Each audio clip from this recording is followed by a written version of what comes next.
ભરૂચના નેત્રંગના ડોબાર ખાતે વોટર પ્લાન્ટનું હેડવર્ક્સ આવેલું છે, જ્યાં 12 જેટલા કામદારો ફરજ બજાવે છે.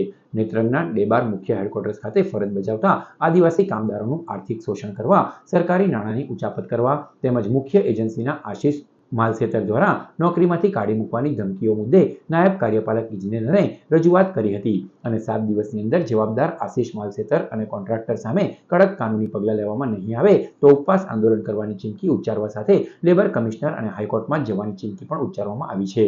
માના વસાવા અજયકુમાર નરસિંહભાઈ છે. હું ડેબાર WTP પાણી પુરવઠામાં કામ કરું છું છેલ્લા 2.5 વર્ષથી. જે અમારે એજન્સી હતી VRS ને તેમાં પેટા કોન્ટ્રાક્ટર તરીકે સરવણભાઈ જાદવ કોટવાલા પેટા કોન્ટ્રાક્ટર તરીકે કામ કરતા હતા. તે અમને જે પગાર હતો 15,500 વાઉચરમાં, તેના બદલે અમને 11 વાગે ચૂકવવામાં આવતા હતા. અને પછી અમને આ વાતની જાણ મળી તો અમે અરજી કરી હતી કે આમાં ડિફરન્સના પૈસા વહેલી તકે મળી જાય, પણ હજુ 4-5 મહિના થઈ ગયા, હજુ અમને ડિફરન્સના પૈસા મળવામાં આવ્યા નથી. એટલા માટે અમે આ પાછી અરજી આપવા આવ્યા છે કે આ ડિફરન્સના પૈસા વહેલી તકે અમને મળી જાય. હમણાં ડિફરન્સના પૈસા છે અમે માગીએ ત્યારે આપતા નથી અને ધમકી આપવામાં આવે છે કે શરણભાઈ કોટવાલાએ, અને અમે ફોન કરીએ ત્યારે ધમકી આપી છે એમ શરણભાઈ કોટવાલા. અને જ્યારે અમે માંગ કરીએ છીએ તો પછી ના પાડે છે એમ કે જ્યારે જમે તે જે કરવાનું કરી લેજો એમ કરીને. અને પાણી પુરવઠા અમે પછી આજે અરજી અપાવી છે.